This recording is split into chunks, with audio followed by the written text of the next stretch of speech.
Tettigonioidea insects in the family Tettigonioidea are commonly called katydids, especially in North America, or bush crickets. They have previously been known as long-horned grasshoppers.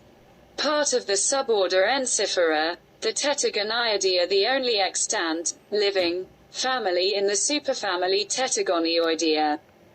They are primarily nocturnal in habit with strident mating calls. Many species exhibit mimicry and camouflage, commonly with shapes and colors similar to leaves. Etymology: the family name Tettigonioidea is derived from the genus Tettigonia, first described by Carl Linnaeus in 1758. In Latin, Tettigonia means a kind of small cicada, leaf hopper.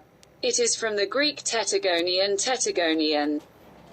The diminutive of the imitative, onomatopoeic, tettix, cicada. All of these names, such as tettix with repeated sounds, are onomatopoeic, imitating the stridulation of these insects.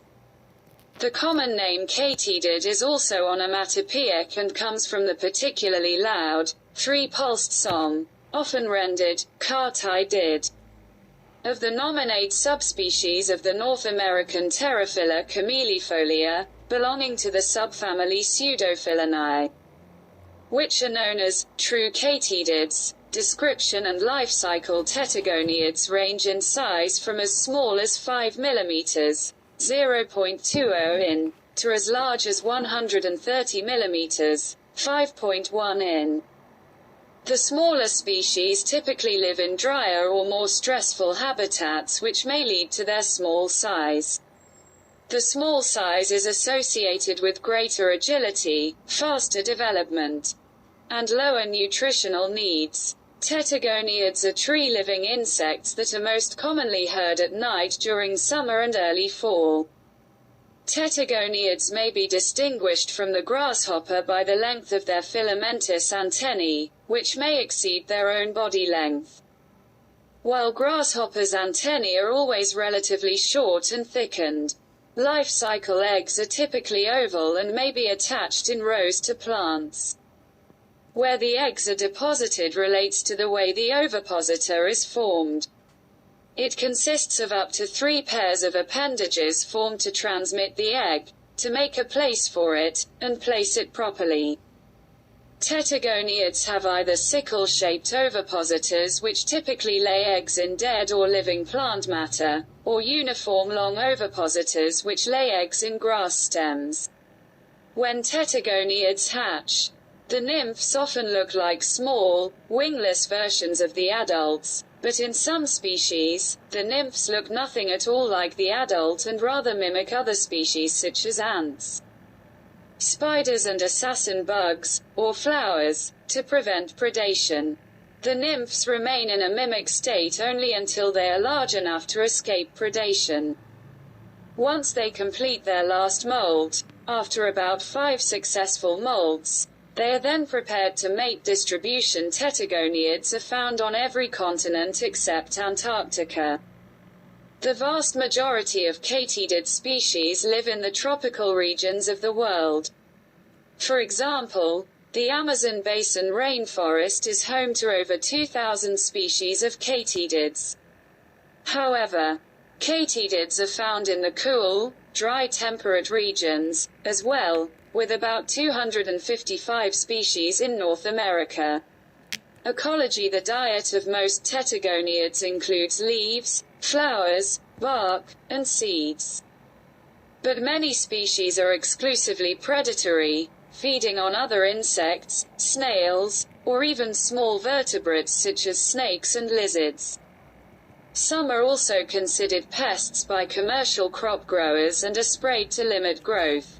But population densities are usually low, so a large economic impact is rare. Tettigoniids are serious insect pests of Caruca, Pandanus julianetti. The species Segustes gratulus and Segustidea montana eat the leaves and can sometimes kill trees. Growers will stuff leaves and grass in between the leaves of the crown to keep insects out. By observing the head and mouth parts, where differences can be seen in relation to function. It is possible to determine what type of food the Tettigoniids consume. Large Tettigoniids can inflict a painful bite or pinch if handled, but seldom break the skin. Some species of bush crickets are consumed by people, such as the Ensifera, Ruspolia differens, in Uganda and neighboring areas. Communication. The males of Tettigoniids have sound-producing organs located on the hind angles of their front wings. In some species, females are also capable of stridulation. Females chirp in response to the shrill of the males.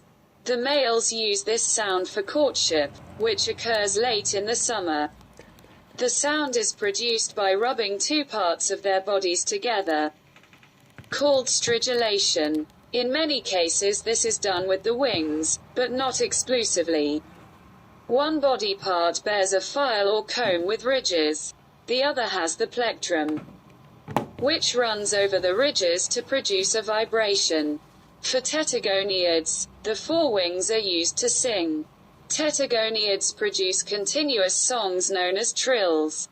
The size of the insect, the spacing of the ridges, and the width of the scraper all influence what sound is made.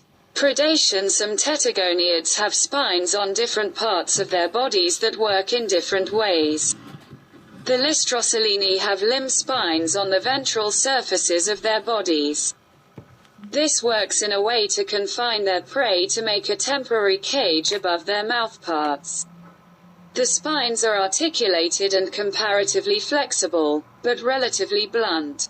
Due to this, they are used to cage and not penetrate the prey's body. Spines on the tibiae and the femora are usually more sharp and non-articulated. They are designed more for penetration or help in the defensive mechanism they might have. This usually works with the diurnal roosting posture to maximize defense and prevent predators from going for their head.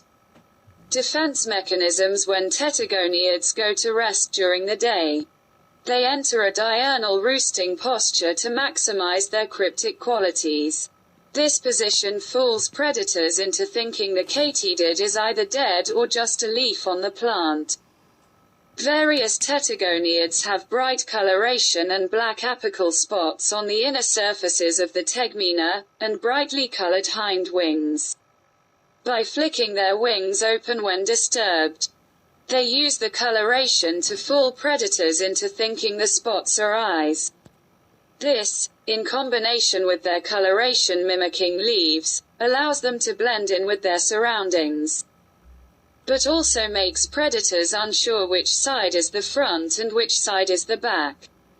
Reproductive behavior. The males provide a nuptial gift for the females in the form of a spermatophylax, a body attached to the male's spermatophore and consumed by the female, to distract her from eating the male's spermatophore and thereby increase his paternity. Polygamy. The Tettigonioidea have polygamous relationships. The first male to mate is guaranteed an extremely high confidence of paternity when a second male couples at the termination of female sexual refractoriness. The nutrients that the offspring ultimately receive will increase their fitness. The second male to mate with the female at the termination of her refractory period is usually cuckolded. Competition. The polygamous relationships of the Tettigonioidea lead to high levels of male-male competition. Male competition is caused by the decreased availability of males able to supply nutritious spermaphalanges to the females. Females produce more eggs on a high-quality diet. Thus, the female looks for healthier males with a more nutritious spermatophylax. Females use the sound created by the male to judge his fitness. The louder and more fluent the trill, the higher the fitness of the male. Stress response. Oftentimes in species which produce larger food gifts, the female seeks out the males to copulate.